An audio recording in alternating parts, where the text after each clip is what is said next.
सत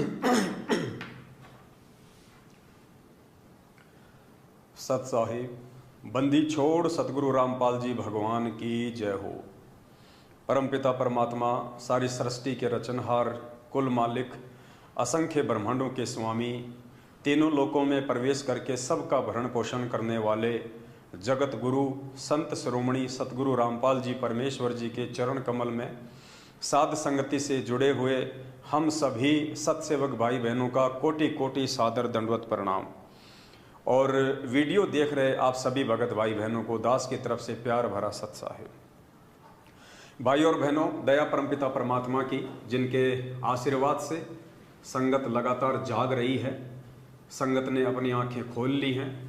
हजारों की संख्या में भगत भाई बहनों ने सतलोक आश्रम मैनेजमेंट हरियाणा से, जो कि बरवाला कांड का मुख्य दोषी है, पूज्य गुरुदेव सतगुरु रामपाल जी भगवान को हिसार जेल में भेजने का मुख्य कारण है, जिन्होंने सन 2014 बरवाला कांड के समय अपनी मनमानी हरकतें करते हुए अपने आप को गुरुजी से सर्वश्रेष्ठ साबित करने की होड़ में एक बरवाला कांड करवा डाला।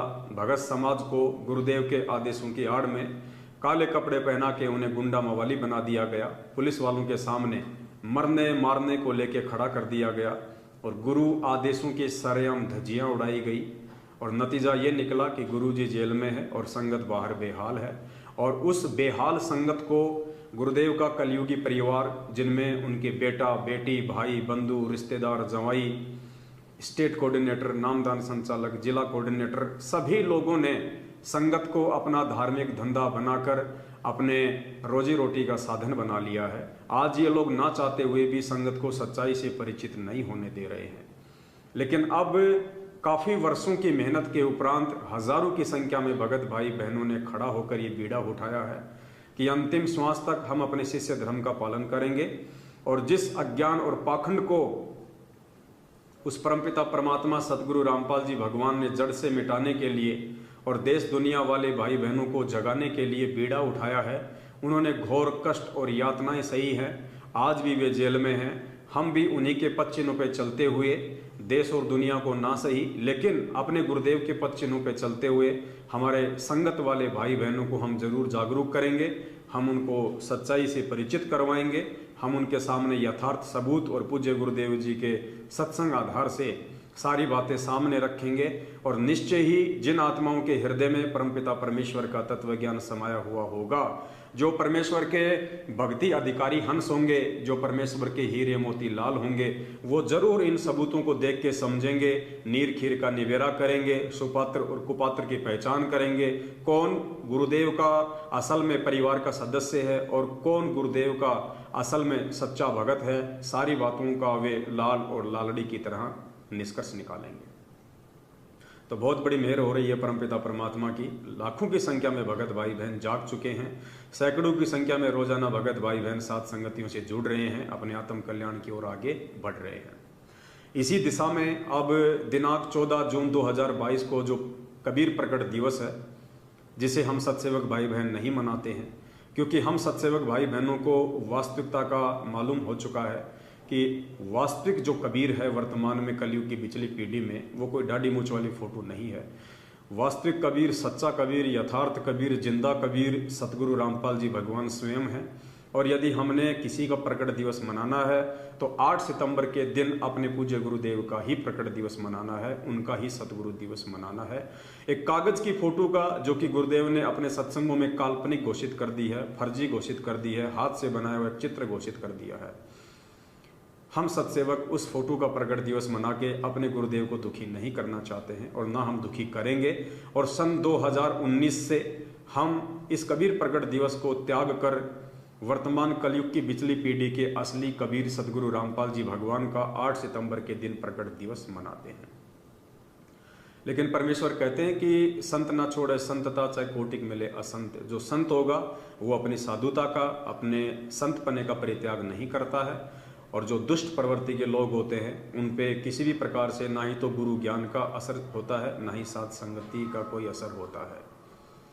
तो मेरे पीछे आप जो ये पीला पर्चा देख रहे हैं, ये 5 जून 2022 को अपनी उसी दुष्टता के तहत भगत समाज को वापस एक बार पुनः काल भगवान के भांग के नशे में सुलाने की दिशा की ओर प्रयासरत करते हुए सतलोक आश्रम मैनेजमेंट हरियाणा ने अर्थात पूज्य गुरुदेव सतगुरु रामपाल जी भगवान के कलयुगी परिवार वालों ने, स्टेट कोऑर्डिनेटरों ने निकाला है, ताकि संगत को एक बार पुनः जो है गुमराह किया जा सके। और पिछले 2 साल से इस कोरोना काल के चलते जो प्रकट दिवस एक दाढ़ी मूछ वाली फोटो का ये लोग नहीं मना पाए, जिसके चलते इन लोगों को अपने धार्मिक धंधे में करोड़ों का नुकसान हुआ है। अब ये लोग चाहते हैं कि हम उस धार्मिक धंधे में अब की बार 14 जून 2022 को एक कागज की काल्पनिक फोटो का प्रकट दिवस मना के संगत से करोड़ों अरबों में धन ऐठा जाए। लेकिन पुण्यात्माओं, अब बात इनके हाथ से निकल चुकी है। ज़्यादातर संगत अब इनके झांसे से बाहर निकल चुकी है। सभी पुण्यात्माएं सत्सेवक भाई बहनों के ज्ञान आधारित वीडियो देख देख के समझ चुके हैं कि हमने एक कागज के कबीर को पूजने से हमारा भला होगा, या वर्तमान में जो जिंदा कबीर हमारे सतगुरुदेव जी के रूप में है उनको पूजने से, उनकी पूजा करने से हमारा भला होगा। जो कागज की फोटो ना हमें सत्संग सुना सकती है, जो कागज की फोटो ना हमें आशीर्वाद दे सकती है, जो कागज की फोटो ना हमें नाम दीक्षा दे सकती है, ऐसी कागज की फोटो को भगवान मान के पूजना तो वर्तमान के भगवान सतगुरु रामपाल जी भगवान की निंदा करना है, उनकी चुगली करना है। तो जो ज्ञानी आत्मा होगी, जो परमेश्वर के इस पंथ में मोक्ष की अधिकारी आत्मा होगी, वो ऐसी गलती नहीं करेगी। लेकिन इन लोगों ने एक प्रयास किया है इस पीले पर्चे के माध्यम से कि संगत को एक बार पुनः डराया जाए, धमकाया जाए, या संगत को एक बार भावों में भावित करके ऐसी ऐसी मीठी मीठी वाणियां लिख के संगत को एक बार पुनः इन फर्जी आश्रमों की तरफ दौड़ाया जाए।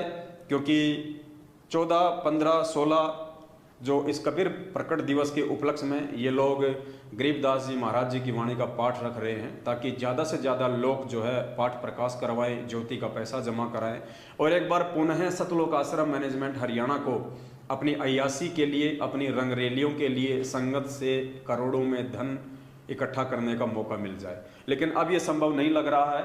दास आपको इस पीले पर्चे के ऊपर एक नज़र डलवाना चाहेगा, आप जी थोड़ा ध्यान से सुनिए और हम निष्कर्ष निकालेंगे परमपिता परमात्मा के ज्ञान आधार से कि वास्तव में क्या सत्य है, क्या असत्य है। ये पीला पर्चा सतलोक आश्रम मैनेजमेंट हरियाणा की तरफ से है या पूज्य गुरुदेव जी ने हिसार जेल से लिख के भेजा है, और ये पीला पर्चा हमारे लिए कितना महत्व रखता है और कितना महत्व नहीं रखता है। क्योंकि अब जितने भी भगत भाई बहन हैं, ज़्यादातर जो सतलोक आश्रम मैनेजमेंट हरियाणा के साथ भी जुड़े हुए हैं, उन्होंने उनको दान धर्म तो देना बिल्कुल ही बंद कर दिया है। क्योंकि उन्हें मालूम हो चुका है कि हमारे दान का सरेआम हमारी आंखों के सामने दुरुपयोग किया जाता है, राजनीति में लगाया जाता है, आरक्षणों में दिया जाता है, गैंगस्टरों की CBI जांच में दिया जाता है, अपनी रंगरेलियों के लिए गाड़ियां खरीदी जाती हैं, लोगों ने अपनी प्रॉपर्टियां बना ली है, और झूठे फर्जी आश्रमों में, इन पत्थरों में संगत के दान का पैसा बर्बाद किया जा रहा है। जबकि पूज्य गुरुदेव जी ने वर्षों पहले अपने सत्संगों में कह दिया था कि पुण्यात्माओं, आने वाले समय में ये नकली संतों के जितने भी आश्रम हैं, ये सब के सब हमारे ही काम आएंगे। तो संगत ने निष्कर्ष निकाल लिया कि गुरु जी का वचन सत्य है, गुरु जी ने जो बोल दिया वो देर सवेर होना ही होना है। तो जब नकली संतों के इतने बड़े बड़े आश्रम जो हजारों बीघा जमीन में फैले हुए हैं, एक से एक अच्छे से अच्छे आश्रम बने हुए हैं, जब पूज्य गुरुदेव जी ने कह दिया कि आने वाले समय में ये आश्रम हमारे ही काम आएंगे, तो हम अपने दान का पैसा सतलोक आश्रम मैनेजमेंट हरियाणा जैसे कुपात्र संस्था को देके इन फर्जी आश्रमों में लगवा के, इन पत्थरों में लगवा के हम क्यों बर्बाद करें। तो जिनको अपने गुरु वचन के ऊपर विश्वास है, जिनको गुरु जी के सत्संग रूपी शब्दों पे विश्वास है, उन आत्माओं ने सतलोक आश्रम मैनेजमेंट हरियाणा को दान धर्म देना बंद कर दिया है। ये बात और है कि किन्हीं कारणों से ये लोग अभी भी सतलोक आश्रम मैनेजमेंट हरियाणा के साथ में मात्र शारीरिक रूप से जुड़े हुए हैं। धीरे धीरे परमात्मा उनको सद्बुद्धि देंगे, उनको हिम्मत देंगे। जहां वो आर्थिक रूप से इनसे दूर हुए हैं, ज्ञान आधार से सत्संगों के वीडियो देख के, परमेश्वर के सत्संगों पे विचार करके धीरे धीरे ये लोग शारीरिक रूप से भी सतलोक आश्रम मैनेजमेंट हरियाणा से पीछे हटेंगे, इतना हमें दृढ़ विश्वास है। तो आइए हम एक बार नजर डालते हैं दिनांक 5 जून 2022 को संगत में भेजे गए इस पीले पर्चे के ऊपर, और हम निष्कर्ष निकालेंगे कि ये पीला पर्चा संगत के लिए कितना लाभदायक है और कितना नुकसानदेह है। क्योंकि अब परमात्मा ने हमारे को ये तत्व ज्ञान देके नीर खीर का निवेरा करना सिखा दिया है। क्योंकि पूज्य गुरुदेव जी कहते हैं कि कहे कबीर सोए जन मेरा, जो नीर खीर का करे निवेरा। यानी मेरा असली भगत वो होगा जो सही और गलत जो सामने रखे होंगे, उनकी आंखों के सामने होंगे, उसमें से वो गलत को छोड़ देगा और जो सही है, जो सत्य है, जो यथार्थ है, जो भक्ति मार्ग में हमारे किसी काम का है, उसको मेरा हंस ग्रहण कर लेगा।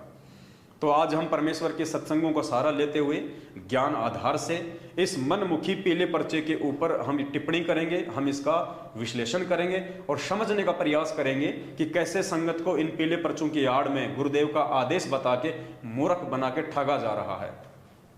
तो सबसे पहले आप जी देखिए इस पीले पर्चे में सत साहिब, जयबंदी छोड़ की, और सबसे ऊपर पुण्यात्माओं हमें ध्यान देना है यहां पे क्या लिखा हुआ है,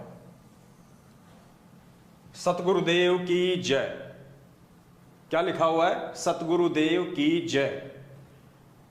पुण्यात्माओं, सतगुरु रामपाल जी भगवान पूर्ण परमात्मा है, इस बात में कोई मीन मेख नहीं है, कोई दो राय नहीं है। 8 सितंबर 1951 को वो परमात्मा गांव धनाना, जिला सोनीपत, हरियाणा की पावन भूमि पे प्रकट हुए। उसके बाद परमेश्वर ने सन 1988 तक एक आम व्यक्ति की लीला की, एक आम व्यक्ति की भूमिका की। 17 फरवरी 1988 को यही कबीर परमात्मा सतगुरु रामपाल जी भगवान अपनी वाणी के अनुसार कि 12वें पंथ में हम ही चल आवें और सब पंथों को मिटा के एक पंथ चलावें। तो आदरणीय गरीबदास जी महाराज जी के रूप में आके परमात्मा ने जो 12वां पंथ चलाया था, फिर आगे चल के उसी पंथ में 17 फरवरी 1988 को कि हम ही चल आवें और सब पंथों को मिटा के एक पंथ चलावें। तो ये कबीर परमात्मा सतगुरु रामपाल जी भगवान 8 सितंबर 1951 में भारतवर्ष की पावन भूमि पे प्रकट होके फिर अपनी वाणी के अनुसार 17 फरवरी 1988 को 17 फरवरी 1988 में ये परमात्मा 12वें पंथ में ज्वाइन हो गए।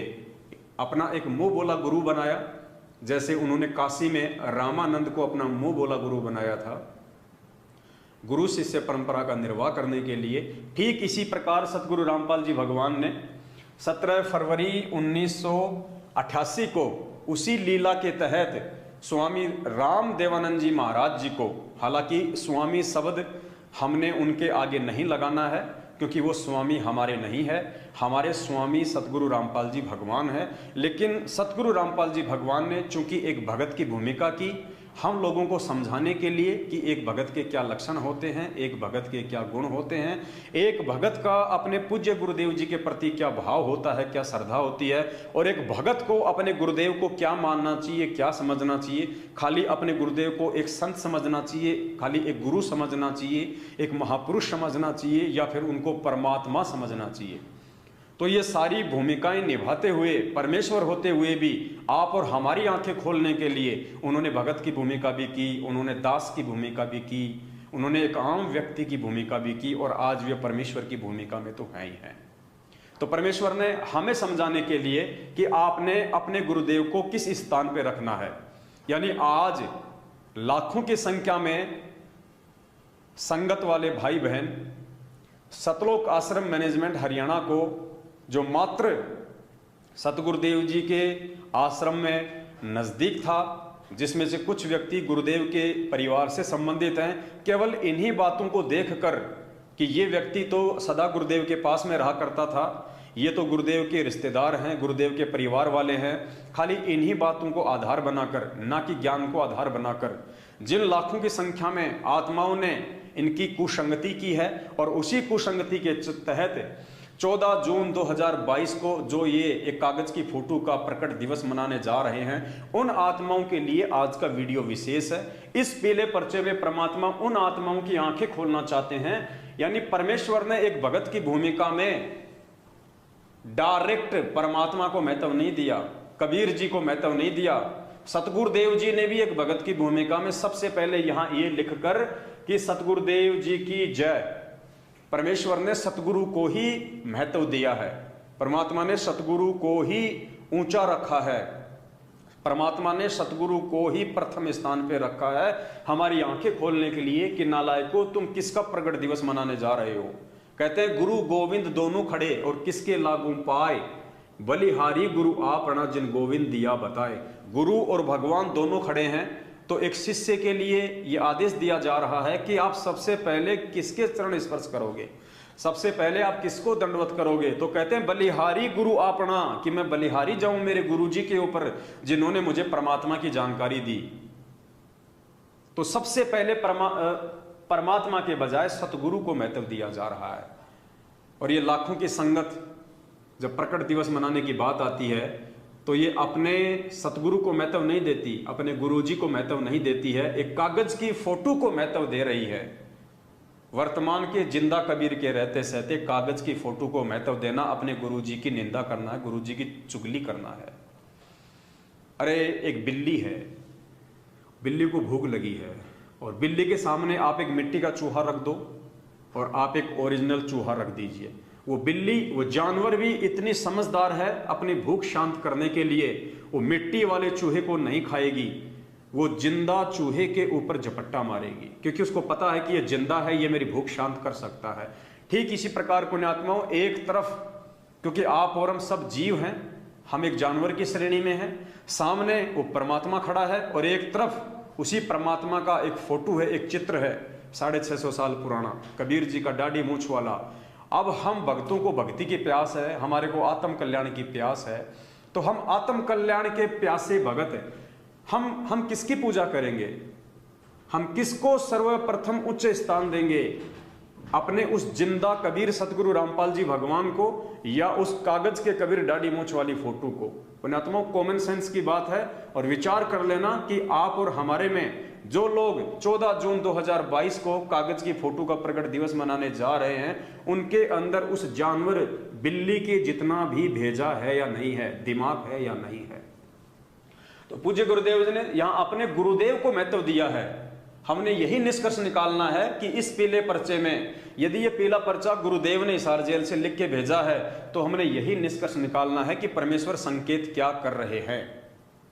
क्योंकि पुण्यात्माओं, दास पहले से ही ये बातें आपको बोलता आया है कि ये जो मार्ग है परमात्मा का, सतगुरु रामपाल जी भगवान ने जो सन 1994 से यथार्थ 13वां कबीर पंथ चलाया है, ये ज्ञान मार्ग है और ज्ञान मार्ग हमेशा ज्ञान आधार से ही चलेगा।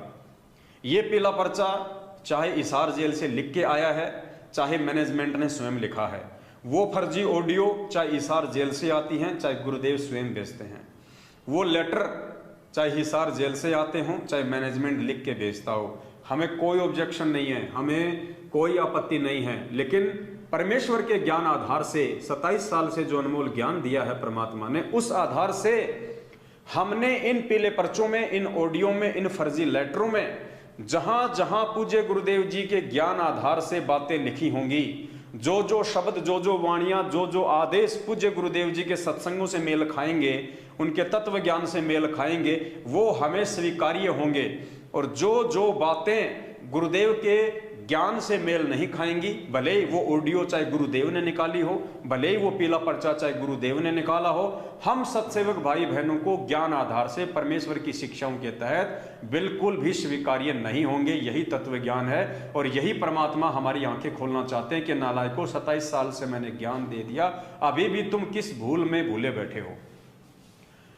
तो 14 जून को कागज की फोटो का प्रकट दिवस मनाने की महाभूल करने जा रहे भाई बहनों को आज का ये वीडियो समर्पित है। सबसे पहले गुरुदेव ने यहां पे अपने सतगुरुदेव को महत्व दिया है, सतगुरुदेव की जय। उसके बाद में देखिए पुण्यात्माओं, यहां लिखा हुआ है स्वामी राम देवानंद जी महाराज की जय। यहां भी परमात्मा ने कबीर जी को महत्व नहीं दिया, डायरेक्ट परमात्मा को महत्व नहीं दिया, उन्होंने अपने पूज्य गुरुदेव जी को ही महत्व दिया है। क्या लिखा है? स्वामी राम देवानंद गुरु महाराज की जय। यानी यहां भी उन्होंने अपने गुरु को महत्व दिया और नीचे भी उन्होंने अपने गुरु को ही महत्व दिया है। ध्यान से सुनिए, आज का वीडियो बहुत ज्यादा इंपॉर्टेंट है। अब परमात्मा ने दोनों को महत्व क्यों दिया? हर जगह परमात्मा अपने गुरुदेव को ही महत्व क्यों दे रहे हैं? क्योंकि परमात्मा ने सत्संगों में हजारों बार बताया कि इस कबीर परमेश्वर के यथार्थ भक्ति मार्ग में वो परमात्मा स्वयं ही गुरु की भूमिका करता है, वो परमात्मा स्वयं ही सतगुरु की भूमिका करता है। उस परमेश्वर के अलावा कोई भी व्यक्ति इन सत मंत्रों को दान करने का अधिकारी नहीं होता है। परमात्मा स्वयं ही आके इन मंत्रों को दान करता है। और वर्तमान में तो पिछली पीढ़ी है, ये तो मोक्ष मार्ग है। इस समय तो परमात्मा ने स्वयं ही आना है और स्वयं ही परमेश्वर आए हुए हैं। तो परमात्मा ने सत्संगों के माध्यम से भी हमारी आंखें खोली हुई है। और परमात्मा ने क्या बताया सत्संगों के माध्यम से कि गुरु और इष्ट में कोई अंतर नहीं होता है। और जो व्यक्ति गुरु और इष्ट में अंतर समझता है उस व्यक्ति को बिल्कुल भी ज्ञान नहीं होता है। तो पुण्यात्माओं, आप जी सुनिए ध्यानपूर्वक परमपिता परमेश्वर जी का ये सत्संग, कि परमेश्वर ने हमें क्या निर्देशित किया हुआ है। परमेश्वर कहते हैं, मालिक ने हमें इस सत्संग में बताया है कि गुरु और इष्ट में कोई अंतर नहीं होता है। तो सुनिए आप परमपिता परमेश्वर का ये अनमोल सत्संग।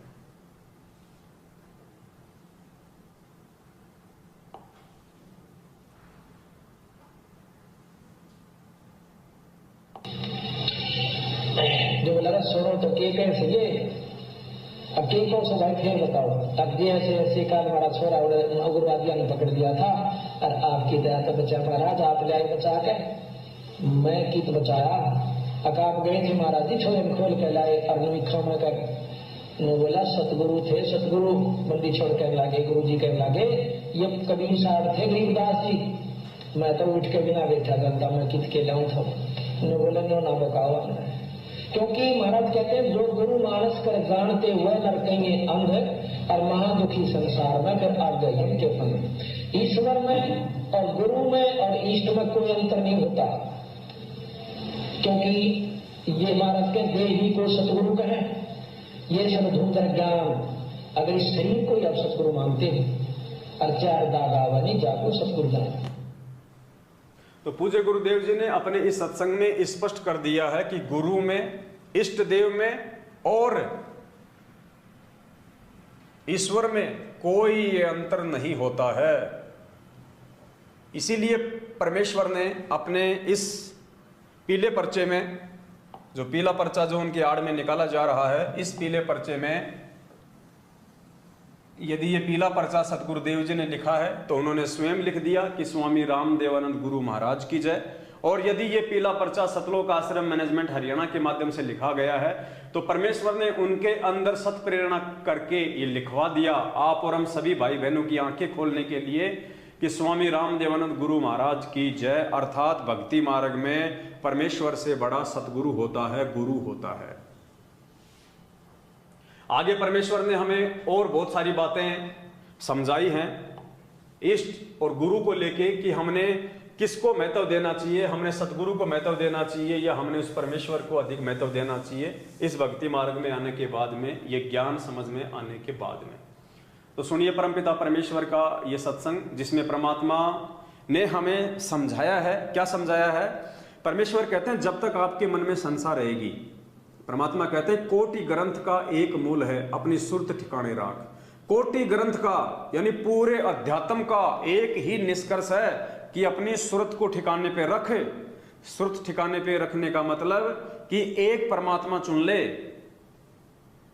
अगर आप दो परमात्माओं को अपने साथ में रखोगे, अपने गुरुजी को भी और दाढ़ी मूंछ वाली फोटो को भी, तो पूज्य गुरुदेव इस सत्संग में कह रहे हैं कि कभी न कभी तुम्हारे को धोखा लग सकता है। तुम्हारे मन में ये विचार आ सकता है कि कहीं ये गुरुजी बड़े हों या फिर कहीं ये कबीर जी बड़े हों, यानी ये गुरु बड़ा हो, कहीं ये भगवान बड़ा हो। गुरुजी यहाँ पे माता का उदाहरण देके समझा रहे हैं कि गुरु और इष्ट में कोई अंतर नहीं होता है। जब तक आपकी सुरत ठिकाने पे नहीं होगी, जब तक आप ज्ञान आधार से ये निर्णय नहीं कर लेंगे कि गुरुजी बड़े होते हैं या गोविंद बड़े होते हैं या गुरु और गोविंद दोनों इस भक्ति मार्ग में एक ही होते हैं, तब तक परमात्मा कहते हैं तुम भक्ति मार्ग पे निसंशय होकर आगे नहीं चल पाओगे। तुम्हारे मन में सदा यही विचार आएंगे कि हो सकता है उसमें ज्यादा शक्ति हो या हो सकता है उसमें ज्यादा शक्ति हो, मैं कहीं उसको पूजना छोड़ दिया इसलिए मुझे नुकसान हो रहा हो, या मैं उसको नहीं पूज रहा इसलिए हो सकता है मुझे नुकसान हो रहा हो। क्योंकि ये भाव आपके अंदर उस समय तक आएंगे जब आप दो भगवान मान के चलोगे। जब आप दो नावों की सवारी करोगे तो आपके अंदर संसार रहेगी रहेगी।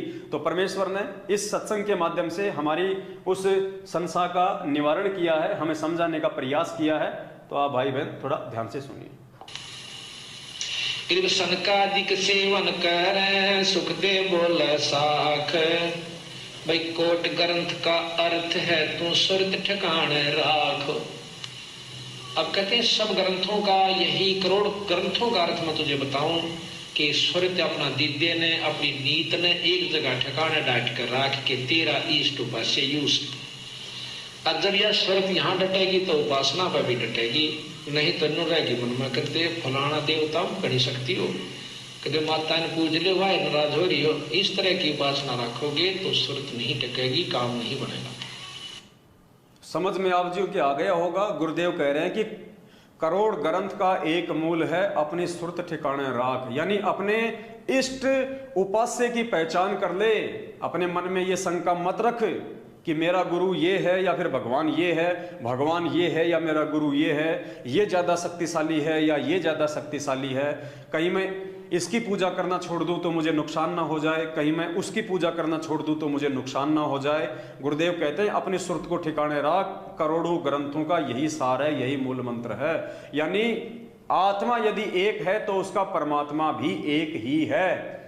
और जो भगत तत्व ज्ञान आधार से इस बात का निष्कर्ष निकाल लेगा वही परमेश्वर का सच्चा सेवक होता है, और वही आत्मा निसंशय होके, शंका रहित होके भक्ति मार्ग पे टिक सकती है। कोई भी व्यक्ति उसको भ्रमित नहीं कर सकता।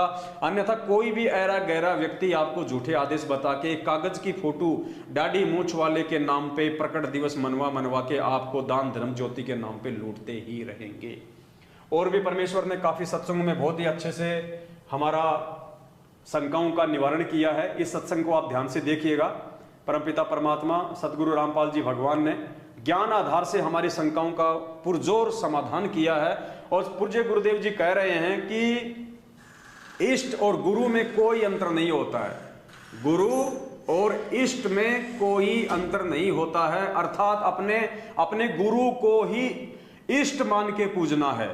इस सत्संग का जो निष्कर्ष है, 1 मिनट का सत्संग है, ध्यान से सुनिए। पूज्य गुरुदेव जी कह रहे हैं कि आपने अपने गुरु को ही इष्ट मान के पूजना है।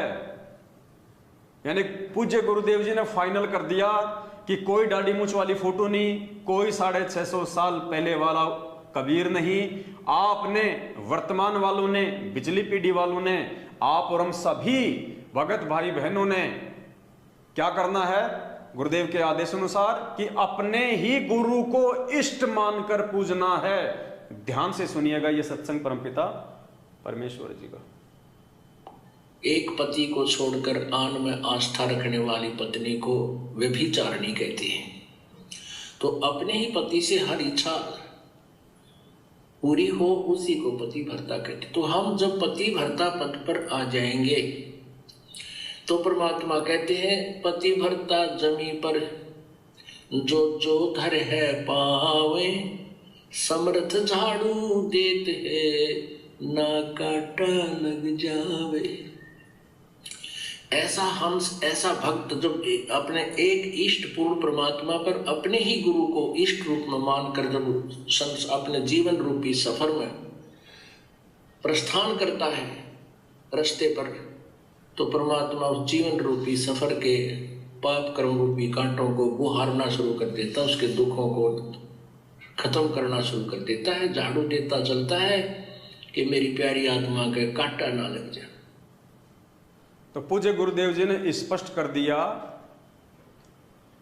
कि जो आत्मा अपने ही गुरु को इष्ट मान के भक्ति मार्ग पे पूजती है, उसी आत्मा के परमात्मा और प्रारब्ध के संकट वो काटे साफ करता है।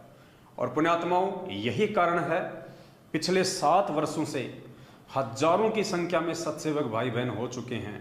किसी भी सत्सेवक भाई बहन को परमेश्वर कांटा तक नहीं लगने दे रहे, किसी के घर में कोई अकाल मृत्यु नहीं है। और दूसरी तरफ एक आत्मा के 2 पति मानकर व्यभिचारिणी भक्ति कर रहे सतलोक आश्रम मैनेजमेंट हरियाणा वाले, जो अपने पूज्य गुरुदेव भगवान को छोड़ के, अपने गुरुदेव को कबीर परमेश्वर ना मान के, एक कागज की फोटो को कबीर परमात्मा मान के उनको भोग लगाते हैं, उनको भगवान मानते हैं, अपने गुरुदेव की निंदा करते हैं। ये गुरुदेव की निंदा में ही आता है। जो व्यक्ति अपने गुरुदेव को भगवान ना मान के, उनको भोग ना लगा के, उन्हीं की आंखों के सामने उन्हीं के द्वारा बताई गई एक काल्पनिक फोटो, हाथ से छपी हुई फोटो को भगवान मान के, उसके आगे हलवे राम का, खीर राम का भोग लगा के, भोग की आरती करके वो अपने गुरुदेव को गालियां देते हैं, अपने गुरुदेव की निंदा चुगली करते हैं। ये सूक्ष्म चाल होती है काल भगवान की। तो परमात्मा कहते हैं ऐसी आत्मा जो अपने दो दो पति समझती है, वो व्यभिचारिणी भक्ति कर रही होती है, वो वैश्या भक्ति कर रही होती है। जिस औरत का एक से अधिक पति होते हैं वो औरत पतिव्रता नहीं होती, वो व्यभिचारिणी औरत होती है। और जिस आत्मा के एक से अधिक पति होते हैं वो भी व्यभिचारिणी आत्मा होती है, वो पतिव्रता भक्त आत्मा नहीं होती। तो सतलोक आश्रम मैनेजमेंट हरियाणा, गुरुदेव का कलयुगी परिवार और उनके पीछे लगी हुई मूर्खता में लाखों की संगत ने अपने गुरुदेव को छोड़ के, जो कि साक्षात कबीर परमेश्वर हैं, रोज संध्या आरती करते हो, मेरे गुरुदेव भगवान दियो काट काल की फांसी। किससे प्रार्थना कर रहे हो? अपने गुरुदेव से प्रार्थना कर रहे हो, गुरुदेव को भगवान कह रहे हो, और उसी भगवान की आंखों के सामने एक मुर्दा दाढ़ी मूछ वाली फोटो को भगवान मान के तुम भोग लगा रहे हो। तो तुम अपने गुरुदेव को गाली दे रहे हो और स्वयं तुम व्यभिचारिणी भक्ति कर रहे हो। और भी काफी सत्संगों में परमात्मा ने ज्ञान आधार से हमारी शंकाओं का निवारण किया है। ये सत्संग देखिए, छोटे छोटे सत्संग हैं, परमेश्वर ने बड़े प्यार से हमें समझाने का प्रयास किया है। और क्या कह रहे हैं परमात्मा इस सत्संग में? गुरुदेव इस सत्संग में हमें समझाते हुए कह रहे हैं कि पुण्यात्माओं, यदि साक्षात जिसको तुम धोखे से कबीर परमात्मा समझते हो, दाढ़ी मूछ वाले को, अगर वो भी तुम्हारे सामने आके खड़ा हो जाए और कहे कि मैं परमात्मा हूं, मुझे पूजो, तो गुरुदेव कह रहे हैं कि आपने रिजेक्ट कर देना है कि नहीं जी, हमारे परमात्मा तो हमारे गुरुदेव हैं। पुण्यात्माओं विचार कर लेना, तुम ये कबीर प्रगट दिवस मनाने नहीं जा रहे, तुम अपनी किस्मत के ऊपर पत्थर मारने जा रहे हो। चंद लोगों के बहकाव में आके, उन चंद लोगों के बहकाव में आके जो काफी वर्षों से काल प्रेरित हैं, जो गुरुदेव को मानुष मानते हैं, जो गुरुदेव के परिवार वाले उनको केवल अपना रिश्तेदार ही मानते हैं, परमेश्वर तो छोड़िए गुरु भी नहीं मानते। वो स्टेट कोऑर्डिनेटर, वो नामदान संचालक, वो जिला कोऑर्डिनेटर, जो लोग केवल अपने स्वार्थों में लिप्त हैं, धर्म को जिन्होंने धंधा बना लिया है, अपनी अय्याशियों की पूर्ति करते हैं आप लोगों के दान धर्म के ऊपर, उनका तो धंधा है कि तुम लोगों को गुमराह रख के इस धंधे को बढ़ाया जाए। लेकिन परमेश्वर के ज्ञान आधार से आप आत्माओं की क्या जिम्मेदारी बनती है, आपका क्या फर्ज बनता है? आप लोगों की चापलूसी करने के लिए पैदा हुए हैं या भक्ति मार्ग पे अपने आत्म कल्याण के लिए आप पैदा हुए हैं? आप अपने गुरुदेव के वचन पे चलने के लिए पैदा हुए हैं या दो कोड़ी के जीवों के मनमानी आदेशों के ऊपर चल के अपना जीवन बर्बाद करने के लिए पैदा हुए हैं? तो परमेश्वर कह रहे हैं यदि साक्षात वो कबीर परमात्मा भी धरती पे आ जाए और कहे कि मैं परमात्मा हूं, तो गुरुदेव कह रहे हैं जो ज्ञानी भगत होगा, जो इसी जन्म में मोक्ष प्राप्त करने की अधिकारी आत्मा होगी, वो हाथ जोड़ लेगी और कहेगी नहीं जी, हमारे तो गुरुदेव ही परमात्मा है। तो सत्सेवक भाई देखो आज क्या कर रहे हैं, उनके मन में भी नहीं आती कि कबीर जी का प्रकट दिवस है, दाढ़ी मूछ वाली फोटो का। अरे हमें तो याद भी ये सतलोक आश्रम मैनेजमेंट हरियाणा वाले दिलवाते हैं, जून के महीने में ये फालतू का कुप्रचार करके कि कबीर प्रगट दिवस आ गया, कबीर प्रगट दिवस आ गया, वरना हमारे को तो सौपन में भी याद नहीं आता। हमें तो 24 घंटे यदि कोई दिवस याद रहता है तो 8 सितंबर सतगुरु दिवस याद रहता है, 8 सितंबर असली कबीर प्रगट दिवस याद रहता है। तो परमेश्वर क्या कह रहे हैं, ध्यान से सुनिए और आंखें खोलो पुण्यात्माओं। गुरुदेव कह रहे हैं साक्षात धरती पे वो कबीर परमात्मा भी उतर के आ जाए और कहे कि मैं परमात्मा हूं, मुझे पूजो, तो गुरु जी कहते हैं नहीं, आपने यही कहना जी मेरे गुरु जी परमात्मा है, बस बस, इससे आगे मत बोलो और कुछ नहीं। और तुम तो सीधे सीधे अपनी किस्मत फोड़ने जा रहे हो। सोचो ज्ञान आधार की लाइन में तुम कहां खड़े हो भाई, कहां मोक्ष प्राप्त करोगे? अगर ऐसे ही आंख बंद करके चलोगे तो हमने गुरु वचन पे चलना है, गुरु जी के परिवार के वचन पे नहीं चलना भाई। सुनिए परमेश्वर क्या कह रहे हैं, ध्यान से सुनिए, मात्र 30 सेकंड का ऑडियो है। कबीर साहब से लाभ लेना है तो ये नियम अपना आजीवन निभाना होगा। स्वयं परमात्मा ब्रह्मा विष्णु महेश भी आ जाए, कोई आके यूं कहे मैं कबीर हूं, या स्वयं परमात्मा भी आ जाए तो भी आपकी श्रद्धा डगमग नहीं हो कि नहीं हमें तुम्हारे भगवान गुरुदेव। गुरु जी कह रहे हैं यदि स्वयं ब्रह्मा विष्णु महेश भी आ जाए और कहें कि मैं कबीर हूं, या स्वयं वो कबीर परमात्मा भी आ जाए और कहे कि मैं कबीर हूं, मुझे पूजो, गुरु जी कह रहे तो भी तुम्हारी श्रद्धा तुम्हारी आस्था अपने गुरुदेव से हटके उसमें नहीं होनी चाहिए। यही कहना है कि नहीं जी मेरे तो गुरुदेव ही भगवान है। एक बार फिर से सुनिए ध्यान से।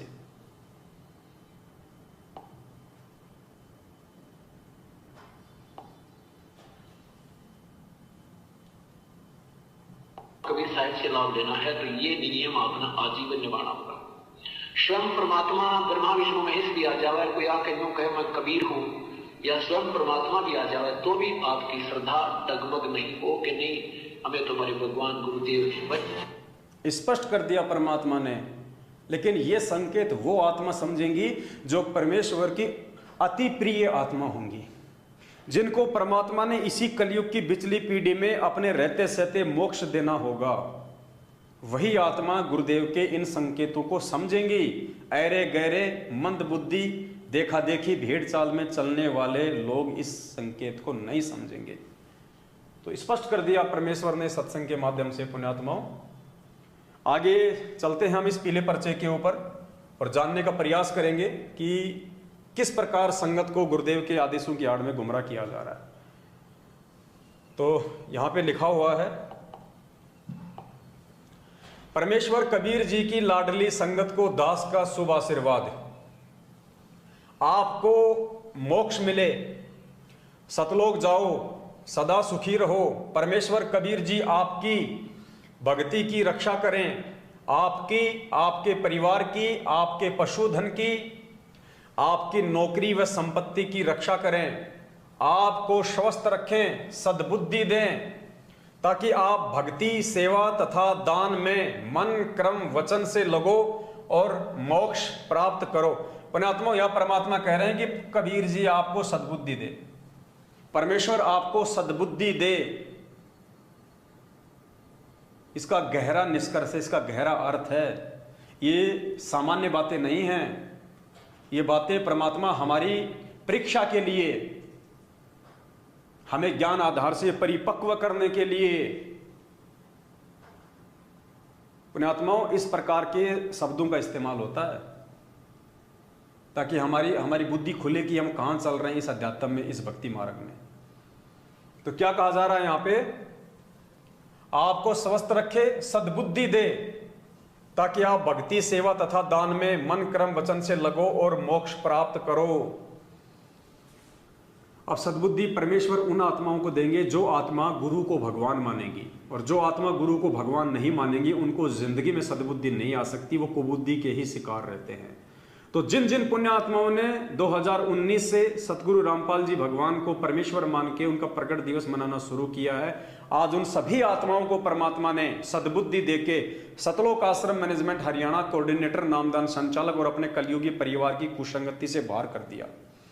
आज हमारे दान धर्म का सदुपयोग हो रहा है। हम उन कुपात्रों को दान धर्म देके अपने भविष्य में कांटे नहीं बोते, ना हम परमात्मा के दोषी बनते। आज कोई भी भगत भाई बहन ज्योति पाठ और दान का पैसा किसी कुपात्र के हाथों में नहीं देता है। और जिन जिन पुण्यात्माओं ने सतलोक आश्रम मैनेजमेंट हरियाणा जैसी कुपात्र संस्था को लाखों करोड़ों में दान दिया, उनकी आंखों के सामने उनके दान का दुरुपयोग हुआ। जाट आरक्षण में उनका दान का दुरुपयोग हुआ, राजनीति में उनके दान का दुरुपयोग हुआ, राजस्थान के मृतक गैंगस्टर आनंदपाल सिंह की सीबीआई जांच के समर्थन में उनके पैसों का दुरुपयोग हुआ। तो यहां है सद्बुद्धि दे। तो पुण्यात्माओं ये सद्बुद्धि शब्द जो है ये सामान्य शब्द नहीं है, क्योंकि परमात्मा ने कहा कि दान किसको करना चाहिए। मालिक ने कहा कि दान सुपात्र को करना चाहिए। गुरुदेव ने भिखारी को भी नगद पैसा देने से मना किया है, क्योंकि वो आपके दान का दुरुपयोग कर सकता है। भिखारी को भी परमात्मा ने पैसा देने से मना किया है। तो दान जो है वो सुपात्र को किया जाता है। सुपात्र के अलावा यदि आप किसी को दान धर्म करोगे, आप जी नुकसान ही उठाओगे। क्योंकि परमेश्वर ने अपने एक सत्संग में हमें बहुत अच्छे से समझाया हुआ है कि दान जो है वो किसको करना चाहिए और किसको नहीं करना चाहिए। तो एक छोटा सा सत्संग है परमपिता परमेश्वर का, दास आपको सुनाना चाहेगा। आप जी थोड़ा ध्यान से सुनिएगा। पुण्यात्माओं, ये समय हमें बार बार नहीं मिलेगा, ये मोक्ष मार्ग है, और जब तक हम ज्ञान आधार से मजबूत नहीं होंगे, परिपक्व नहीं होंगे, काल हमारे को ऐसे ही ठगता रहेगा। तो हम काल की ठगी का शिकार ना हो। सुनिए परमपिता परमेश्वर का ये अनमोल सत्संग, फिर हम आगे इस पीले पर्चे पे चलेंगे। पीला पर्चे पे आगे चलने से पहले सत्संग को ध्यान से सुनना अति आवश्यक है, क्योंकि परमात्मा ने दान देने के विषय में बताया है कि दान देना किसको चाहिए, सुपात्र को या कुपात्र को। यदि आप किसी कुपात्र को दान दोगे तो आपको क्या नुकसान होगा, सुपात्र को दोगे तो क्या फायदा होगा। क्योंकि बहुत सारे लोग जो है सतगुरुदेव जी को कहा करते थे दर्शनों के समय, या उनके भक्तों को कहा करते थे कि तुम्हारे गुरुजी तो दान देने के लिए भी मना करते हैं। तो परमेश्वर ने सत्संग के माध्यम से काफी बातों का खुलासा किया है, जिससे कि भोले भगत समाज को भी समझ में आएगा कि व्यर्थ में गुरुदेव के वचनों के विपरीत चलते हुए हम सतलोक आश्रम मैनेजमेंट हरियाणा जैसी कुसंस्था को, उन कुपात्रों को दान धर्म देके और गुरुदेव के वचन को तोड़ रहे हैं। तो ध्यान से सुनिए सतगुरुदेव जी का ये आदेश। अब कई भक्त कहते हैं कि हमें कह रहा था कि आपके गुरुजी तो अन्य किसी की हेल्प करने को मना करते हैं। नहीं, हेल्प करने का स्थान होता है, जैसे फल डागी की तरह, या सूखा पड़ गया, कोई एक्सीडेंट दुर्घटना होगी, वहां मदद करो। जैसे किसी भिखारी को दान नहीं देना। अब कोई अपना धंधा करके खाओगा, कुछ भगवान के गुण गाओगा, उसको मालिक के चरणों में लाओ, उसका नाम दिलाओ, उसको भक्ति कराओ, उसका उद्धार हो जाएगा। तो भिखारी को दान देना या किसी अन्य संत को दान देना नहीं चाहिए। उनको क्या दे सकते हो, खाना खिला सकते हो, कोई वस्त्र सिलाकर पहना सकते हो, अगर आप उसकी मदद करना चाहते हो। उसको कैश ना देना, क्योंकि वो साधु संत नहीं है, वो भिखारी बकवादी व्यक्ति हैं। अगर सारे भिखारी हो जाए फिर कमावे कौन गा। एक व्यक्ति ने एक भिखारी को 100 रुपये दे दिए। अब ये क्या करते हैं, सारी बकवाद करते हैं, शराब ये पीवे, मांस ये खावे, क्यों फ्री का मिल रहा है, और फिर सबके गधे बनेंगे, किसी कुत्ते बनेंगे, और संस्कार और बढ़ेगा।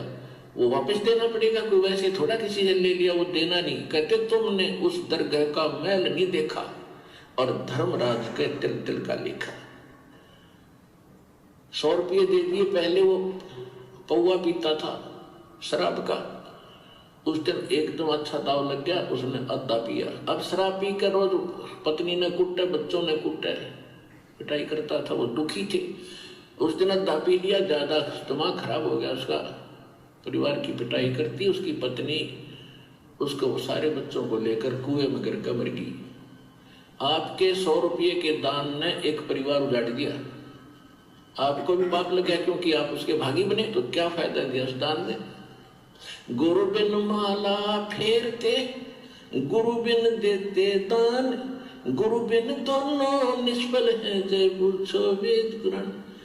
अब जैसे द्रौपदी ने एक अंधे महात्मा को एक कपड़ा दिया था 9 इंच बाई 3 फुट 4 फुट, एक छोटे सी टुकड़ा अपनी साड़ी से पाड़ कर। वैसे उसको दान करने में सारी साड़ी उसकी खराब हो गई थी, लेकिन महात्मा को केवल एक इतना साइज मिला था, और वो स्वयं परमात्मा थे, क्योंकि ये अपनी आत्मा के साथ फिरते हैं और पहले आने वाले किसी संकट से बचाने के लिए पहले लीला करते हैं। भले उन्होंने नाम नहीं ले रखा था, फिर भी दान जो सुपात्र को दे दिया जाता है, कोई अच्छे साधु संत को, उसका भी फल मिलता है, लेकिन मोक्ष नहीं हो सकता उससे। तो छोटे मोटे संकट निवारण भी परम संत से ही होते हैं, वो परमात्मा स्वयं ही लीला करता है उस संत की। इसलिए साधु संतों जब तक महिमा बनी रही, वो स्वयं कर जाता था 2-4 जगह, और फिर सब किन्ना टूक मिले जाते जो लाल कपड़े पहन के फिरते थे, अब ये साधु एक जैसे ही होंगे, क्योंकि वो भी साधु भी तो उसी की आत्मा है भगवान की, जो उनके लिए तड़प रहे, लेकिन रास्ता मिल नहीं रहा, बताते हैं तो वो मान नहीं रहे, तो बच्चे हैं उसके। तो सभी के लिए परमात्मा समदृष्टि है, सभी का लाभ, सबके दुखों से बचाने की चेष्टा करता है। तो परमात्मा ने सत्संग में स्पष्ट कर दिया है कि आपके द्वारा कुपात्र को दिया गया वो 100 रुपये उस भिखारी को एक परिवार के उजड़ने का कारण बन गया। वो परिवार तो उजड़ा सो उजड़ा, उस परिवार के उजड़ने में आपके दान का जो सहयोग है उसके चलते आप भी दोषी बने। तो पुण्यात्माओं, आंख बंद करके आपने जो करोड़ों में दान पिछले वर्षों से सतलोक आश्रम मैनेजमेंट हरियाणा को दिया, उस सतलोक आश्रम मैनेजमेंट हरियाणा ने वो दान हरियाणा के जाट आरक्षण में दिया 16 लाख रुपए। वो तो खाली एक छोटा सा वीडियो हमारे हाथ लगा है, बाकी तो पता नहीं करोड़ों में दान दिया इन्होंने, सिर्फ अपनी जाति के चलते। क्योंकि ये भी जाट और आरक्षण भी जाटों का, क्योंकि ये भगत तो है नहीं मैनेजमेंट वाले, और सारे के सारे 90% ये जाट समाज के लोग हैं सतलोक आश्रम मैनेजमेंट हरियाणा में। तो जातिवाद का जहर इनके अंदर कूट कूट के भरा हुआ है। दास ने आपको काफी वीडियो पहले दिखा दिए हैं।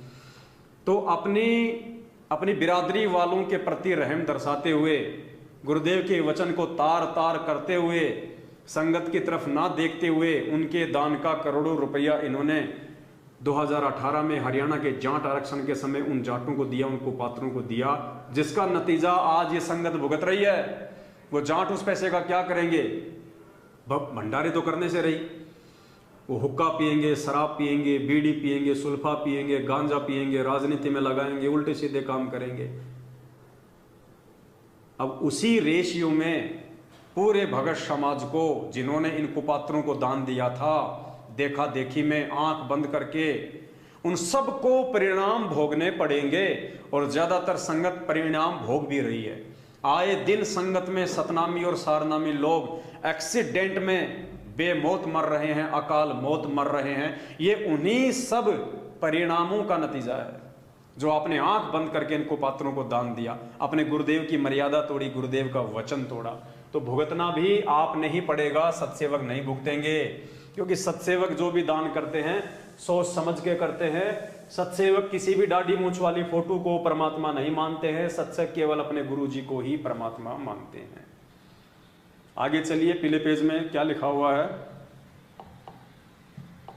आज हमें जो अनमोल ज्ञान, अध्यात्म का सत्य ज्ञान यानी तत्व ज्ञान, सच्ची साधना, सच्चे भगवान का ज्ञान मिला है, यह उपकार स्वयं सत्य पुरुष कबीर जी ने अपने ऊपर किया है। पुण्यात्माओं, पॉइंट पे ध्यान देना। यानी आज जो हमें यथार्थ ज्ञान मिला है, जो सत्य ज्ञान मिला है, जो मोक्ष का मार्ग मिला है, ये क्या लिखा जा रहा है? यह उपकार स्वयं सत्य पुरुष कबीर जी ने अपने ऊपर किया है। तो पुण्यात्माओं, आज हमारे को ज्ञान दिया किसने? आज हमारे को सत्संग सुनाई किसने? आज हमारे लिए ज्ञान गंगा पुस्तक लिखी किसने? आज हमारे गुरुदेव कौन? ये ज्ञान देने वाला कौन? तो फिर ये कौन है? फिर ये कबीर। ये कबीर फिर कौन हुआ? यह उपकार स्वयं सत्य पुरुष कबीर जी ने अपने ऊपर किया है। गुरुदेव कह रहे हैं कि आज तुम्हें जो ज्ञान दिया गया है, जो यथार्थ सत्य जानकारी भक्ति मार्ग की दी गई है, यह उपकार तुम्हारे ऊपर स्वयं सत्य पुरुष कबीर जी ने किया है। तो पुण्यात्माओं, फिर गुरु जी कौन हुए? ये संकेत समझिए। फिर स्वयं सतगुरु रामपाल जी कौन हुए?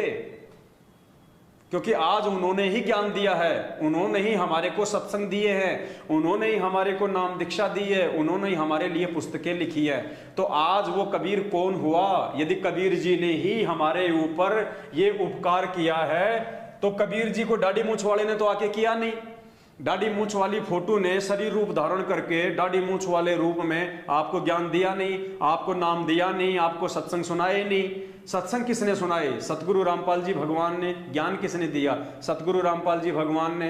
पुस्तकें किसने लिखी? सतगुरु रामपाल जी भगवान ने। नाम किसने दिया? गुरुदेव ने। तो आज का ये कबीर कौन हुआ? भक्तों के ऊपर ये उपकार करने वाला ये सत्य पुरुष, ये कबीर कौन हुआ? कितना बड़ा संकेत छुपा है। और फिर भी प्रकट दिवस मनाने जा रहे हैं। देखा देखी में, भेड़ चाल में, कुपात्रों के तानाशाही फरमानों को गुरुजी का आदेश मान के एक दाढ़ी मूंछ वाली फोटो का। पुण्यात्माओं, बुद्धि कहां गई हमारी? धरती पे स्वयं कबीर परमात्मा प्रकट है। ये तो एक पीले पर्चे की बात है जिसका निष्कर्ष निकाल के आपको समझाया जा रहा है। वरना आप लोगों के तो दिमाग में भी ये बातें नहीं आ सकती। आप तो खाली इसको पढ़ के निकाल देते हो, जबकि इसमें कहाँ क्या ज्ञान आधारित बात छुपी हुई है जो हमें जगाएगी, हमें समझाएगी, हमें काल प्रेरित सतलोक आश्रम मैनेजमेंट हरियाणा से दूर करेगी, हमें गुरुदेव के नजदीक लेके आएगी।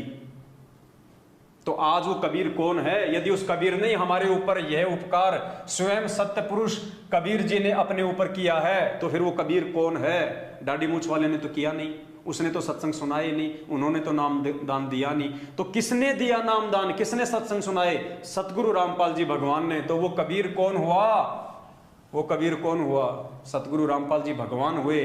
जब सतगुरु रामपाल जी भगवान ही कबीर हुए, तो किस दाढ़ी मूछ वाली फोटो को कबीर भगवान मान के तुम अपने वर्तमान कबीर सतगुरु रामपाल जी भगवान की बेइज्जती कर रहे हो? अपने गुरु जी को तुम दुखी करने जा रहे हो। आत्मा एक है तो उसका पति भी एक है, और जिस आत्मा के दो पति हैं, समझ लीजिए वो आत्मा व्यभिचारिणी है, वो वेश्यावर्ती वाली आत्मा है। अब इसका जो प्रमाण है, इसका जो समर्थन है, ये पूज्य गुरुदेव जी ने अपने एक सत्संग में किया है। ध्यान से सुनिएगा सत्संग को, बहुत ही इंपॉर्टेंट सत्संग है, बहुत ही महत्वपूर्ण विषय है ये मुझ पवन दास का इंटरव्यू नहीं है, ये हमारे किसी सत्सेवक भाई बहन का इंटरव्यू नहीं है। ये इंटरव्यू ना किसी पवन दास ने लिया, ना किसी सत्सेवक ने लिया। ये इंटरव्यू स्वयं सतलोक आश्रम मैनेजमेंट हरियाणा वालों ने लिया, जिन्होंने साधना टीवी पे चलाया, और देने वाले भी सतलोक आश्रम मैनेजमेंट हरियाणा के ही भगत है। लेकिन क्या कह रहे हैं ये?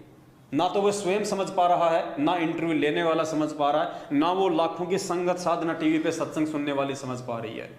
कितनी बड़ी बात इसमें कही गई है कि सतगुरु रामपाल जी कौन है? ये भगत है जो पहले किसी माता जी का पुजारी था, इसके पास में दाढ़ी मूछ वाली शक्ल में पूज्य गुरुदेव जी आए, और पूज्य गुरुदेव जी ने, क्योंकि जब तक जीव की जिसमें आस्था रहती है, परमात्मा उसी रूप में उसको दर्शन देता है। आज मान लीजिए इतना ज्ञान सुन के यदि किसी भगत की आस्था यदि दाढ़ी मूछ वाली फोटो में है, यदि वो उसी को परमात्मा मानता है, तो गुरुदेव की भी ये मजबूरी हो जाती है, गुरुदेव उसी रूप में उस आत्मा का काम सारता है, और काल भी उस आत्मा को उसी रूप में धोखा दे देता है। लेकिन जो अपने गुरु जी को ही परमात्मा मान लेगा, पुण्यात्मा, सौपन में भी दाढ़ी मूछ वाला आपके सामने नहीं आएगा। सौपन में भी काल आपको भ्रमित नहीं कर सकता, वो काल्पनिक दाढ़ी मूछ वाले कबीर का रूप बना के। तो ये भाई क्या कह रहा है अपने इंटरव्यू में, आप जी इसको ध्यान से सुनिएगा और फिर विचार करना पुण्यात्मा, आप किस गफलत में सो रहे हो, आप कहां सो रहे हो, ध्यान से सुनना। इसमें यह कह रहा है कि जब वो दाढ़ी मूछ वाला जो कबीर जी है सौपन में मेरे सामने आया, और उन्होंने कहा कि तुम बरवाला में आ जाना और नाम दीक्षा ले लेना, तो इस भाई ने कहा कि जी बरवाला में तो रामपाल जी रहते हैं। तो दाढ़ी मूछ वाले ने कहा कि वो रामपाल मैं ही हूं। ध्यान से सुनिए और आंख खोलो पुण्यात्माओं, कहां एक कागज के टुकड़े का इन फर्जी आश्रमों में जा जाके और प्रकट दिवस मना के अपने गुरुदेव भगवान को, वर्तमान के जिंदा कबीर सतगुरु रामपाल जी भगवान को दुखी कर रहे हो। ये सतलोक जाने का फिर रास्ता नहीं बनेगा आपका, आप तो अंधकार की तरफ जा रहे हो। आत्मा का पति एक है। फिर सब आए देने के लिए, तो मैंने देखा स्पष्ट रूप से, तो मैंने कहा ये कौन है? तो मैंने उनसे पूछा कि आप कौन है? सर जी ऐसा है कि मैं ब्राह्मण कुल से हूँ और बचपन से इससे अनेक देवी देवताओं की पूजा करता आ रहा था और अनेक देवी देवताओं की भक्ति की है मैंने। उससे मैं देवी का भगत था और देवी मेरे को भी दर्शन दिया करती थी साक्षात। तो उसी हिसाब से उसी भक्ति में लीन था। 2012 में मैं जब देवी की साधना कर रहा था तो मुझे अचानक ऐसा लगा कि मेरे को कोई ना कोई भगवान मिलने वाला है जो कोई बहुत ही जबरदस्त है। इस प्रक्रिया के अंदर मेरा मन नहीं लग रहा था उस साधना को करने में। तो 2012 के बाद में दिसंबर के अंदर मेरे को एक मेरा मित्र था, उसने ज्ञान गंगा पुस्तक लाकर मेरे को दी। उस समय वो गुरु जी को, संत रामपाल जी महाराज जी को बहुत गाली दे रहा था। तो मैंने उससे पूछा, भाई आप गाली क्यों दे रहे हैं संत जी को? कि देखो ऐसा संत है हमारे देवी देवताओं के बारे में ऐसा बताता है। तो मैंने कहा इसमें ऐसा क्या बता दिया? कि देखो भगवान को भूत बता रहा है। तो मैंने कहा भगवान तो भागवत गीता में बताया है कि मैं भूत हूँ, भूतों में सबसे बड़ा भूत मैं ही हूँ। तो मैंने कहा ऐसा करो आप ये किताब पुस्तक मेरे को दे दो। तो उन्होंने कहा ठीक है, मेरे किसी काम की नहीं, आप ले लो इसको। मैं उस पुस्तक को लेकर जब घर पे गया और मैंने उसको ध्यान से पढ़ा, तो उस पुस्तक को पढ़ने के बाद में मेरे एक श्री देवी का फोटो लगा हुआ था। तो उस देवी को मैंने प्रणाम किया। मैंने कहा अगर ये कबीर साहब भगवान है और ये संत जो बता रहे हैं वो सही है तो मुझे इनसे मिलना है। उस दौरान क्या हुआ, मेरे को अनेक देवी देवता नजर आते थे खुले तौर पर। तो मेरे को लगा ये मेरे को रोकना चाहते हैं। तो जैसे मैं रात को सोकर सोने के लिए गया तो बिस्तर पे जैसे मैं लेटा, थोड़ी देर बाद में स्वयं कबीर साहब आए लेने के लिए। तो मैंने देखा स्पष्ट रूप से, तो मैंने कहा ये कौन है? तो मैंने उनसे पूछा कि आप कौन है? कि अच्छा बेटा बताओ मैं कौन लग रहा हूँ आपको? मैंने कहा आप कोई भगवान ही लग रहे हैं। अरे मैं भगवान ही तो हूँ। मैंने बहुत ध्यान से देखा कबीर साहब के गोल्डन कलर के हेयर, सुनहरे बाल और रक्त वर्ण का, और वो जीवा से नहीं बोल रहे, ध्वनि से उनसे बात हो रही थी मेरी। तो मैंने उनसे थोड़ा प्रश्न पूछना चाहा। मैंने कहा, उन्होंने मेरे को टोपी उतार के मेरे को बताया कि मेरे को ये 2 गुप्त मंत्र हैं, तत् और सत मेरे को दे दो। तो मैंने कहा परमात्मा, ये अगर आप परमात्मा है तो ये मेरे पास नहीं है कि मेरे पास है। आप ऐसा करो बरवाला आ जाना। तो मैंने कहा बरवाला में तो रामपाल जी रहते हैं। तो उन्होंने मेरे को बताया कि मैं ही रामपाल हूँ और आप वहां पर आ जाओ। मैंने कहा ठीक है। जाते जाते उन्होंने मेरे से कहा कि देर मत करना, बहुत तेजी से समय निकल रहा बेटा, तुरंत चले आओ। भगत जी ने कहा कि बरवाला में तो रामपाल जी रहते हैं।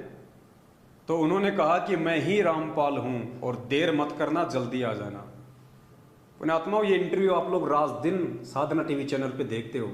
ये मैनेजमेंट वाले इंटरव्यू लेने वाले, आप लोग देने वाले, फिर भी आप लोगों को समझ में नहीं आ रहा कि कौन है कबीर वास्तव में, परमात्मा कौन है धरती पे। फिर भी आप एक दाढ़ी मूछ वाली फोटो का प्रकट दिवस मना के अपने ही गुरुदेव को दुखी कर रहे हो आप। पुण्यात्माओं, ये सतलोक जाने का रास्ता नहीं बन रहा आपका। अभी भी वक्त है, संभल जाओ, सुधर जाओ, ज्ञान आधार से साथ संगतियों से जुड़ जाओ, सत्सेवक भाई बहनों की संगति कर लो, अपने पूज्य गुरुदेव जी को भोग लगा के कबीर परमात्मा मान के उनको, उस रूठे हुए गुरु को प्रसन्न करो। परमात्मा कहते हैं, इन बातां के पाइए कर सतगुरु नजर निहाल, राजी कर सतगुरु रूठेनु। ये 2014 बरवाला कांड के बाद और ये कागज की फोटोओं का प्रकट दिवस मना के उनको भोग लगा के तुमने उस जिंदा कबीर सतगुरु रामपाल जी भगवान को जो दुखी कर रखा है, अगर सतलोक चाहिए, अगर मोक्ष चाहिए, अगर इस लोक में सुख शांति चाहिए तो उनको सुखी करो, उनको राजी करो, वरना तुम्हारी बैटरी चल रही है, भक्ति नहीं चल रही। और जिस दिन वो बैटरी समाप्त होगी, आए दिन संगत में जो सतनामी और सारनामी लोग बेमौत मर रहे हैं, वो हसर तुम्हारा होगा एक दिन, कोई बचाने नहीं आएगा, क्योंकि तुमने वो कर्म किए नहीं जिन कर्मों के करने से सतगुरु जो है प्रसन्न हो। तो आपकी आंखों के सामने ये इंटरव्यू था, उसके बाद भी आपको समझ में आवे या ना आवे, ये तो पुण्यात्मा आपके अपने संस्कारों के ऊपर है, इसमें हम कुछ नहीं कर सकते। तो चलो हम आगे इसमें आगे बढ़ते हैं। वे कबीर, वे परमेश्वर सन 1398 यानी विक्रम संवत 1455 में जेठ मास की पूनम को सुबह ब्रह्म मुहूर्त में सूर्य उदय होने से 1.5 घंटा पहले काशी बनारस शहर में कमल के फूल पर लहरतारा तालाब में सत्यलोक से चलकर आकर शिशु रूप में विराजमान हुए थे। पुण्यात्माओं, यहाँ क्या कहा जा रहा है, ध्यान से देखना, सेंटेंस को समझना। क्या कहा जा रहा है यहाँ पे, यानी सुबह सुबह ब्रह्म मुहूर्त में काशी शहर में लहरतारा तालाब में सत्यलोक से चलकर शिशु रूप में विराजमान हुए थे। पुण्यात्माओं, ये थे शब्द है यहाँ पे, थे है नहीं है। वो 650 साल पहले परमात्मा थे, वो दाढ़ी मूछ वाले जिस रूप में आए थे, जिसका आज आप प्रकट दिवस मना रहे हो, परमात्मा कहते हैं वो विराजमान हुए थे। यानी जिसको आप आज कबीर मान रहे हो, दाढ़ी मूछ वाली फोटो को, उस रूप में वो कबीर परमात्मा 650 साल पहले आए थे। अगर उस समय आप उनको भगवान मान के भोग लगाते, उनका प्रकट दिवस मनाते, तब तो आपकी वाहवाही थी, तब तो आप सतलोक जाने के अधिकारी बनते। लेकिन उस समय तो आपने ये कह के रिजेक्ट कर दिया कि ये तो एक विधवा ब्राह्मणी ने जन्म देके शर्म के मारे छोड़ दिया, ये तो जुलाही का बेटा है, ये तो नीरू का बेटा है, दानकों की बस्ती में रहता है, ये काहे का कबीर है, अपने आप को पाखंडी ये परमात्मा कहता है। उस समय तो ये कह रहे थे, और आज उस फोटो को भगवान मान के तुम सतलोक का वीजा लेना चाहते हो। जिंदगी में नहीं मिलेगा। सतलोक का वीजा तो वो देगा जो आज जिंदा रूप में धरती पे बैठा है, जो ठप्पा लगाता है, ठप्पा, वो सतगुरु रामपाल जी भगवान बनाएगा वीजा। तो वो तो विराजमान थे, यानी 650 साल पहले था वो कबीर, आज नहीं है। आज तो सतगुरु रामपाल जी भगवान है। आगे बढ़िए, आगे परमेश्वर कह रहे हैं,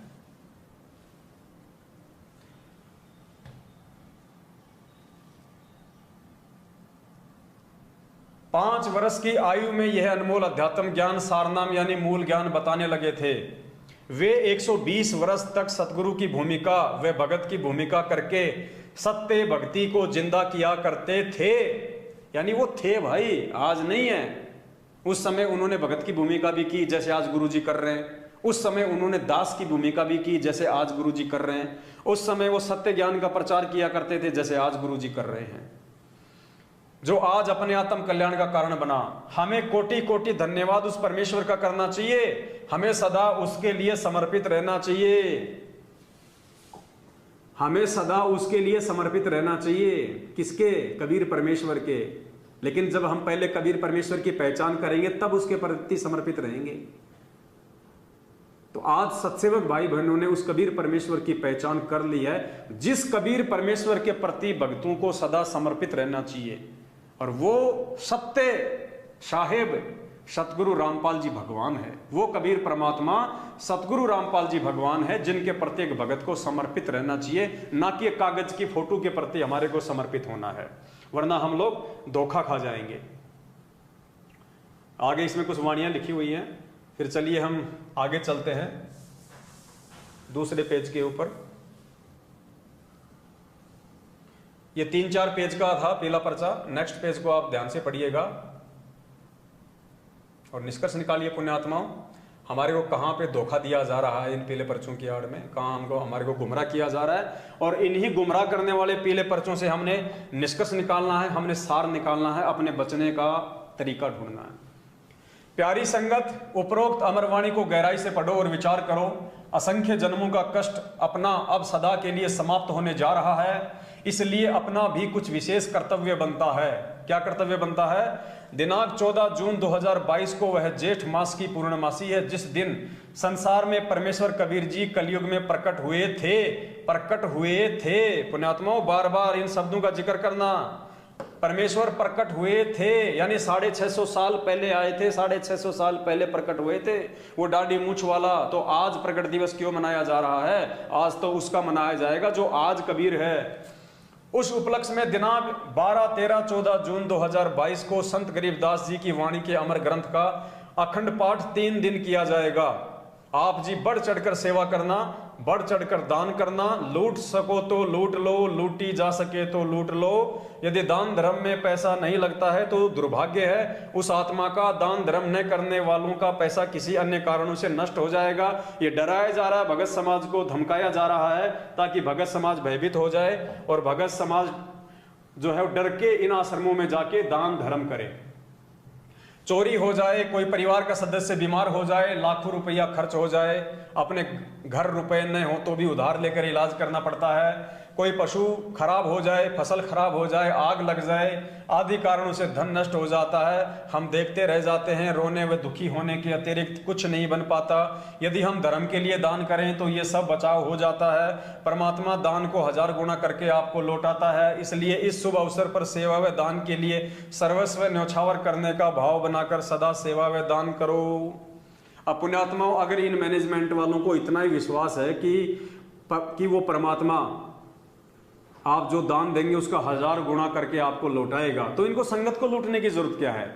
ये मैनेजमेंट ही क्यों ना इन्वेस्ट कर दे पैसा एक बार में। जब इनको पता है कि 1 रुपए का 1000 गुना होके आएगा तो लाख रुपए का 10 लाख होके आएगा, 10 लाख से भी ज्यादा, 10 लाख रुपए का 10 करोड़ होके आएगा।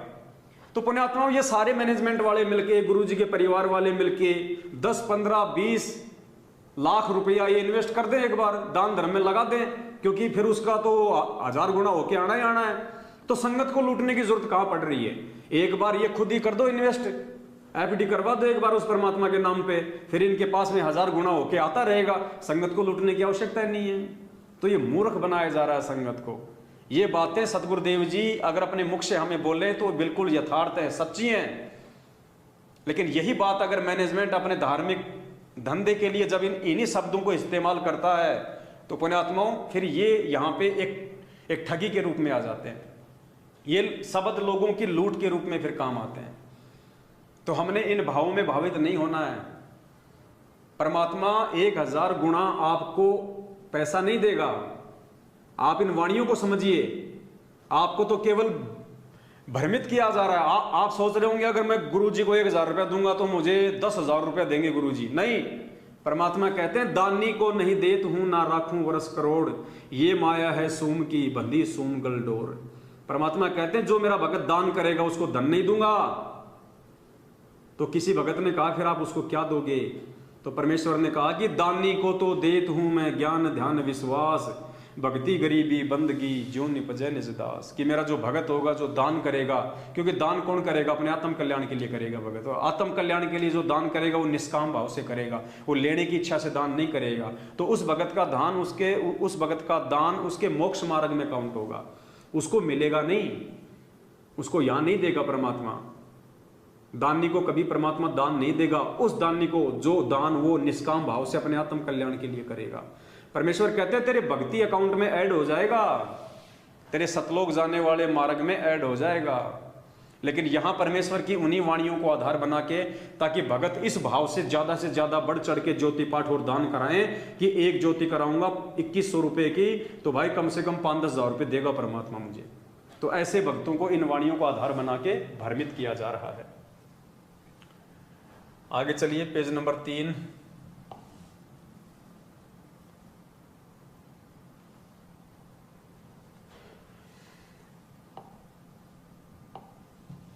आपके गुरुजी का उपरोक्त आदेश है, यह दान आप गुरुजी के निमित्त करोगे। अब देखिए ये पीला पर्चा गुरुजी का है या किसी और का है? थोड़ा मोटा कर देता हूं मैं इन शब्दों को, ध्यान से सुनिए। क्या लिख रहे हैं? आपके गुरुजी का उपरोक्त आदेश है। क्या आदेश है? यह दान आप गुरुजी के निमित्त करोगे। मैनेजमेंट ने अपना पल्ला झाड़ लिया कि भैया तुम ये सोचो कि हम मैनेजमेंट को दान कर रहे हैं, नहीं, ये दान तुम गुरुजी को आधार बना के करो, हमें आधार बना के मत करो। हम कोई दान नहीं ले रहे तुम्हारे से। अपना पल्ला झाड़ लिया इन्होंने, आपको ही दोषी बना रहे उल्टा।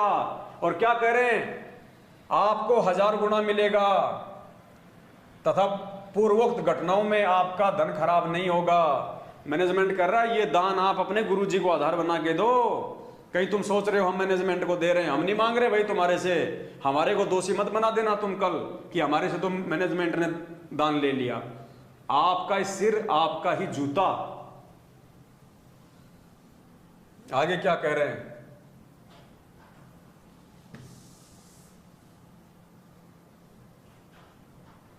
ध्यान से सुनिए। आपका दिए दान का रुपया दास के आदेश अनुसार खर्च किया जाता है। क्या कह रहे हैं? इस पीले पर्चे में अब गुरुजी की तरफ से लिखा हुआ दिखाया गया है कि आपके दान का रुपया दास के आदेश अनुसार खर्च किया जा रहा है। इसका मतलब पुण्यात्माओं 2018 में हरियाणा के जाट आरक्षण में उन कुपात्रों को जो 16 लाख रुपए का दान दिया गया था, क्या वो भी गुरुजी के ही आदेश से दिया गया था? पूछिए आप इनसे, क्या वो दान भी गुरुजी के ही आदेश से दिया गया था? जो हरियाणा के जाट आरक्षण में 16 लाख रुपए दिए गए थे, अब इन महापुरुषों से पूछिए क्या वो दान भी गुरुजी के आदेश से दिया गया था? जो यहां पे इन्होंने लिख दिया कि आपका दिया दान रुपया दास के आदेश अनुसार खर्च किया जाता है। इसका मतलब हमारे गुरुजी दोगली बात करेंगे। एक तरफ तो गुरुजी ने पहले वीडियो में कहा कि आपने भिखारी को भी नगद पैसा नहीं देना, किसी कुपात्र को नगद पैसा नहीं देना, आपके पैसे का दुरुपयोग करेगा वो बकवादी आदमी है, परमात्मा से जुड़े हुए नहीं है। उसको यदि आप दान दोगे, वो आपके दान का दुरुपयोग करेगा तो आपको भी उसका परिणाम भोगना पड़ेगा।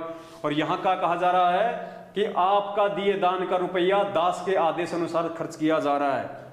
यानी यहां भी इन्होंने गुरुजी को ही दोषी बना दिया। यानी भक्तों का जूता और गुरुजी का सिर, भक्तों का जूता और गुरुजी का सिर, तुम्हें ही दोषी बनाया जा रहा है। अब गुरुजी ये कैसे कह देंगे कि सारा का सारा दान मेरे आदेश अनुसार खर्च किया जा रहा है? क्या गुरुजी आदेश देंगे हरियाणा के जाट आरक्षण में भक्तों का पैसा उन कुपात्रों को देने के लिए? क्या गुरुजी आदेश देंगे राजस्थान के गैंगस्टर आनंदपाल सिंह की सीबीआई जांच में 5 लाख रुपया नगद देने का? पुण्यात्मा आंखें खोलो, तुम्हारे को कहां भ्रमित किया जाता है इन पीले पर्चों की आड़ में।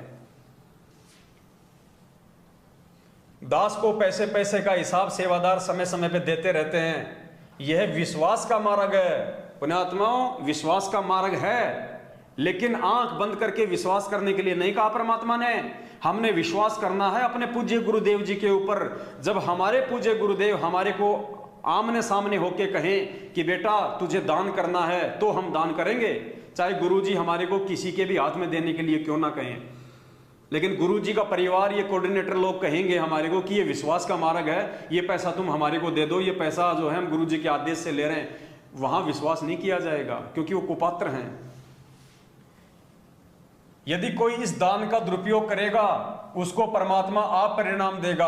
आपने दास को दान किया है, आपका 1000 गुना आपके अकाउंट में जमा हो जाएगा। क्या कहा जा रहा है यहां पे? मूर्खता की हद हो गई। यहां कहा जा रहा है कि आपको चिंता मत करना, यदि आपके द्वारा दिए गए दान का कोई दुरुपयोग करेगा तो वो पैसा मेरा है, आपको उसका कोई परिणाम भोगना नहीं पड़ेगा। आपने तो ये सोच के दान दिया है कि मैं तो अपने परमात्मा को दान दे रहा हूं। ध्यान से पढ़िए पुण्यात्माओं, यदि कोई इस दान का दुरुपयोग करेगा, उसको परमात्मा आप परिणाम देगा। यानी आपने टेंशन नहीं करनी। आपके द्वारा दिए गए दान का, जो आंख बंद करके आपने दिया है, उसका यदि कोई दुरुपयोग करेगा तो आपको कोई टेंशन नहीं है। फिर तो भाई साहब भिखारी को भी दे दो पैसा, फिर तो भिखारी को भी दान दो, क्योंकि हमने तो भगवान पे विश्वास करके दिया। आप तो किसी भिखारी को भगवान पे विश्वास करके दान दे दो। उसके बाद में भिखारी अगर उसका कुछ उल्टा सीधा काम करेगा तो आपको परिणाम भोगना नहीं पड़ेगा, क्योंकि आपने तो भगवान के नाम पे दिया। ये दुनिया भर के भिखारी आते हैं, अल्लाह के नाम पे दे दे, बाबा अल्लाह के नाम पे दे दो उनको, क्योंकि इस पीले पर्चे के अनुसार आपने तो भगवान को माध्यम बना के दान दिया ना, कि मैं तो भगवान को दान दे रहा हूं। बताओ ये कोई जमने वाली बातें? कैसे मूर्ख बनाया जा रहा है हमारे को, बिल्कुल अंधा बना के संगत को काम में लिया जा रहा है। यदि कोई इस दान का दुरुपयोग करेगा, उसको परमात्मा आप परिणाम देगा। आपने दास को दान दिया है, आपका 1000 गुना आपके अकाउंट में भाग्य में जमा होगा। ये देखिए, आपके अकाउंट में भाग्य में, बैंक में जमा नहीं होगा। कहीं आप सोच रहे हो कि 1 दूंगा तो गुरुजी 1000 देंगे। यहां कोष्टक में क्या लिखा हुआ है? भाग्य में, भाग्य में जमा होगा, बैंक में जमा नहीं होगा। इस बैंक में मत रहना। यदि वह दान का पैसा कोई दुरुपयोग करता है तो दास का करता है, आपका नहीं कर रहा। देखिए कितनी मूर्खता वाली बात लिखी हुई है। कितना भक्तों को कितना बुद्धू बनाया जा रहा है कि यदि वो व्यक्ति दान का दुरुपयोग करता है तो आपका पैसा दुरुपयोग नहीं कर रहा, वो दास का पैसा दुरुपयोग कर रहा है, आपको कोई उसका परिणाम नहीं भोगना पड़ेगा। फिर तो दे दो, किसी को भी दे दो। फिर तो शराबी व्यक्ति शराब के लिए पैसा मांग रहा है तो भगवान का नाम लेके उसको भी दे दो। भिखारी भीख मांग रहा है, अल्लाह के नाम पे दे दे बाबा, तो अल्लाह के नाम पे दे दो। अल्लाह तो भगवान होता है ना, दे दो भगवान के नाम पे। वो भिखारी चाहे उसके शराब पियो, तुम्हें तो कोई परिणाम भोगना ही नहीं पड़ेगा। क्या ये शिक्षा दी थी हमारे को पूज्य गुरुदेव जी ने? अभी अभी आधा घंटे पहले आपने जो वीडियो सुना परमात्मा का, क्या कह रहे हैं उसमें गुरुजी? कि कुपात्र को दान नहीं देना, किसी को भी नगद पैसा नहीं देना, भिखारी को भी नगद पैसा नहीं देना, उसको खाना खिला दो। बिना सिला हुआ कपड़ा भी नहीं देना, कपड़ा भी उसको सिला के दो या फिर अपना पहना हुआ दो ताकि वो बेच ना सके। इतनी सावधानी हमें गुरुजी ने दान देने के विषय में बताई है, और यहां सरेआम भक्तों को मूर्ख बनाया जा रहा है। यदि वह दान के पैसे का कोई दुरुपयोग करता है तो दास का करता है, आपका नहीं कर रहा। आप निर्भय होकर, निश्चिंत होकर सेवा व दान करो। मतलब बिल्कुल आंख बंद करके, मूर्ख बन के लोगों को दान धर्म का पैसा दो। काल पुण्यात्माओं ऐसे ही मारेगा भक्तों को, ऐसे ही काल भक्तों की आंखें फोड़ता है, ऐसे ही काल अपनी सूक्ष्म चाल चलता है इन पीले पर्चों के माध्यम से। सतलोक आश्रम मैनेजमेंट हरियाणा की बुद्धि पे बैठ के, क्योंकि उसको पता है काल को कि ये मूर्ख संगत इस मैनेजमेंट के ऊपर अंधा विश्वास करती है, केवल गुरुदेव का परिवार समझ के। लेकिन इस मार्ग में ये भाई भतीजावाद नहीं चलता, वंशवाद नहीं चलता, परिवारवाद नहीं चलता। ये विश्वास का मार्ग है, लेकिन अपने गुरु के ऊपर करने का, गुरु के परिवार पे करने का नहीं है। तो काल सतलोक आश्रम मैनेजमेंट हरियाणा की बुद्धि पे बैठ गया, क्योंकि काल ने देख लिया कि ये संगत मूर्ख है। ये संगत केवल ज्ञान को आधार बना के नहीं चलती, बल्कि उस महापुरुष के परिवार को आधार बना के चलती है। तो परिवार वालों के माध्यम से ही क्यों ना इस संगत को लूटा जाए, इनकी मर्यादाओं को तुड़वाया जाए। यही काल की सूक्ष्म चाल होती है। पुण्यात्माओं समझ सको तो समझ लेना। जो पूरी बातें यहाँ पे गुरुदेव के ज्ञान के विपरीत लिखी हुई है कि यदि वह दान का कोई दुरुपयोग करता है तो दास का करता है, आपका नहीं कर रहा। आप निर्भय होकर, निश्चित होकर सेवा व दान करो। ये सत्य स्थान पर, ठीक जगह पर दान करने का अवसर विश्व में केवल आपको प्राप्त है, इसको चूकना मत। दिनांक 12, 13, 14 जून 2022 को 3 दिन के अखंड पाठ में पांचों यज्ञ चलेगी। अब इनको पांचों यज्ञ का नाम भी ध्यान में आ गया। जब से हम सत्सेवक भाई बहन सात संगतियों में पांचों यज्ञ की बात करते हैं तो ये भी पीले पर्चों में पांचों यज्ञ लिखने लग गए। इनको भी ध्यान आ गया कि 5 यज्ञ और लिखना शुरू कर दो संगत को मूर्ख बनाने के लिए। तो क्या कह रहे हैं कि दिनांक 12, 13, 14 जून 2022 को 3 दिन के अखंड पाठ में पांचों यज्ञ चलेगी। बढ़ चढ़ के दान करो। पुण्यात्माओं, पाठ करने की सलाह दी जा रही है कि बढ़ चढ़ के पाठ करो। अब आपको एक वीडियो सुनाते हैं पूज्य गुरुदेव जी का। गुरुदेव ने क्या कहा है कि पाठ कहां कराना चाहिए, पाठ किस समय करवाना चाहिए। गुरुदेव ने कहा कि पाठ करवाने से पहले अपने गुरु जी की आज्ञा लेनी आवश्यक है। बिना गुरु जी की आज्ञा के आपने किसी को पाठ का पैसा नहीं देना, पाठ नहीं करवाना। तो मुझे बता दीजिए, पिछले 7.5 साल से ये लाखों की संख्या में मूर्ख संगत जो इन फर्जी आश्रमों में आंखें बंद करके जो ज्योति और पाठ का पैसा जमा करवा रही है, इन्होंने कब हिसार जेल में जाके सतगुरु रामपाल जी भगवान से आदेश लिया कि गुरुजी हमें आज्ञा कीजिए, हमें आदेश दीजिए कि हम इन फर्जी आश्रमों में जाके पाठ करवाएं। क्या किसी ने आदेश लिया गुरुजी से? क्या कोई एक भी व्यक्ति जेल में गया गुरुजी से ये पूछने की गुरुजी मैं पाठ करवा रहा हूं, आपकी आज्ञा है या नहीं है? सुनिए परमात्मा का आदेश पाठ के विषय में। और पुण्यात्माओं, आंखें खोलना उसके बाद में, किस गफलत में जी रहे हो, कहां तुम्हें काल ठग रहा है। 2 कदम भी भक्ति मार्ग पे नहीं चलने देगा इस प्रकार से काल। ये सत्संग है परमात्मा जी का, ध्यान से सुनिए इसको। इस सत्संग में परमात्मा कह रहे हैं कि पाठ करवाने से पहले गुरुदेव से आज्ञा लेनी पड़ती है, वरना वो पाठ सफल नहीं होगा, उल्टे परमात्मा के दोषी बन जाओगे। सुनिए ध्यान से। गुरु बिन दान पुण्य जो करही, मिथ्या होवे कभू ना फरही। बिना गुरु के जो दान करते हैं मिथ्या जावे, वो कभी नहीं फलेगा।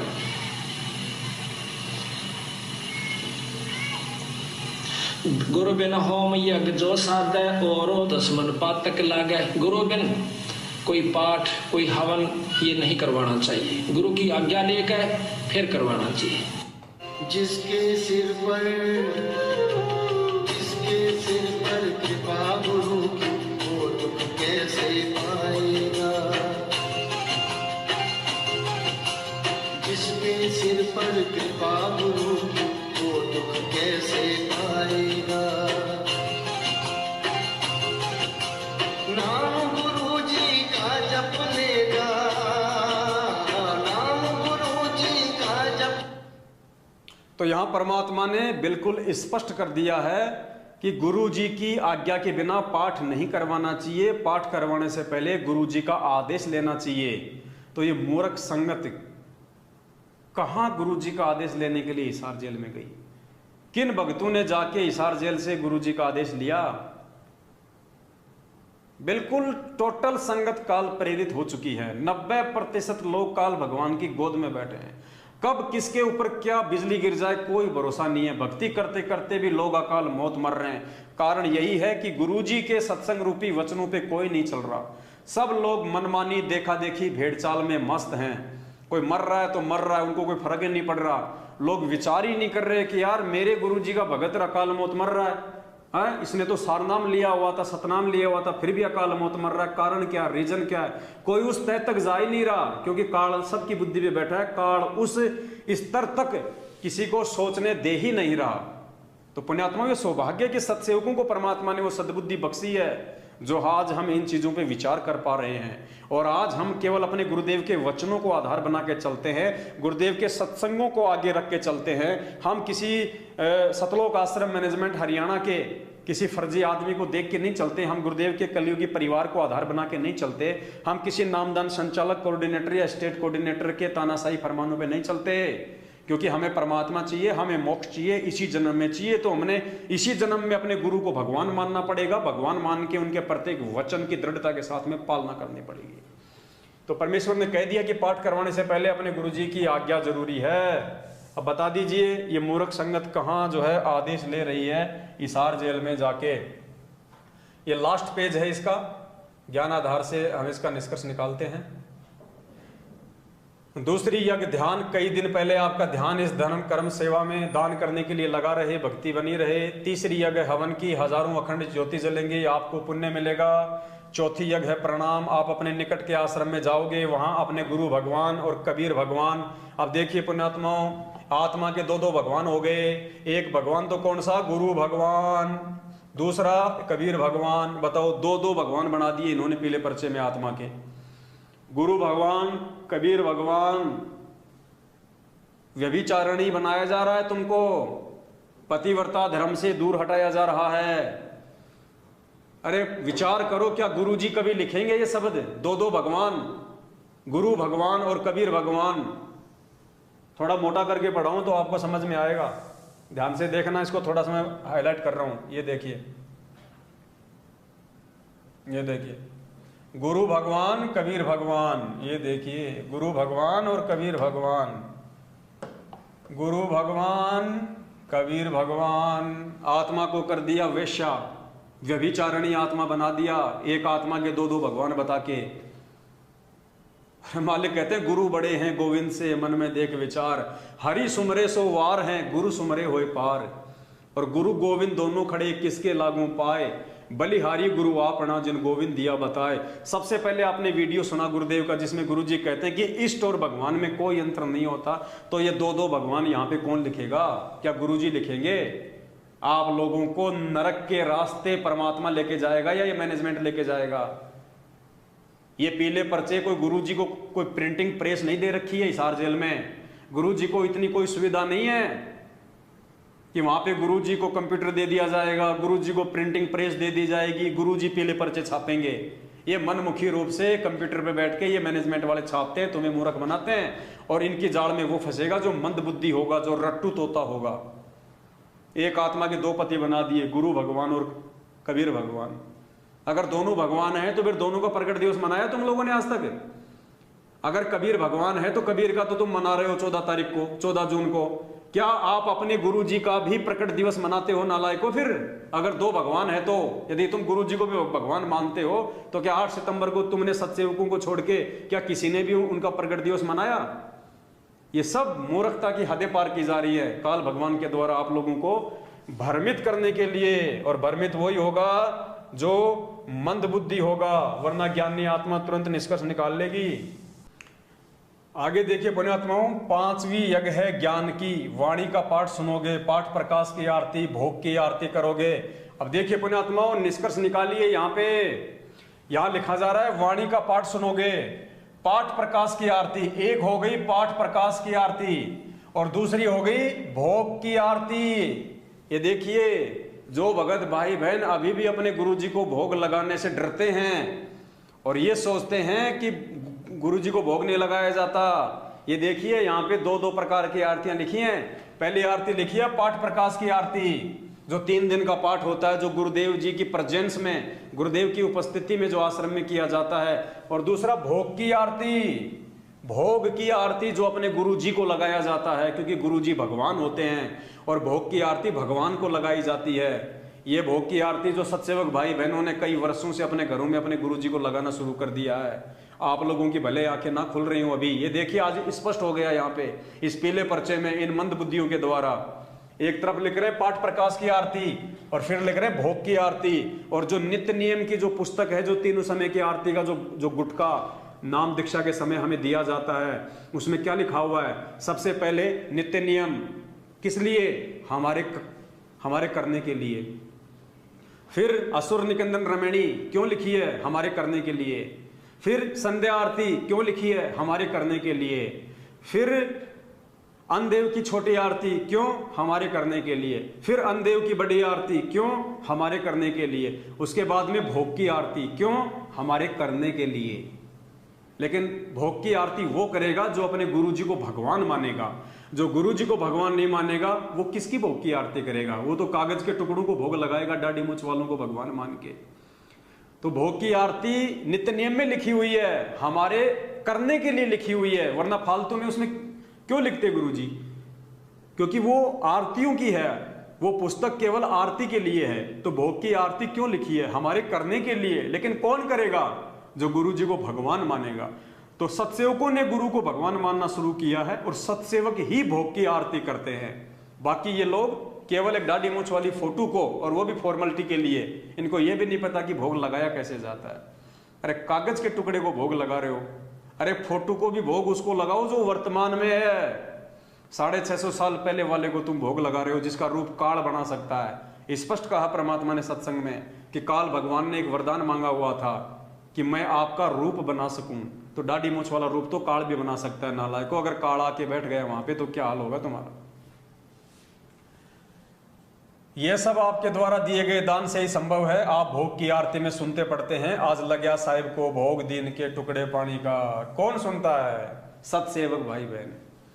अरे ये लोग तो साल में एक बार भोग लगाते हैं कागज की फोटो को, ये कहां सुनेंगे ये कि आज लग्या साहिब को भोग। ये कौन सुनता है रोज अपने घरों में, आज लग्या साहिब को भोग दीन के टुकड़े पानी का, कोई जगह पुरबला भाग सफल हुआ दिन जिंदगानी का। ये सत्सेवक भाई बहन रोज भोग लगाते अपने गुरुदेव भगवान को।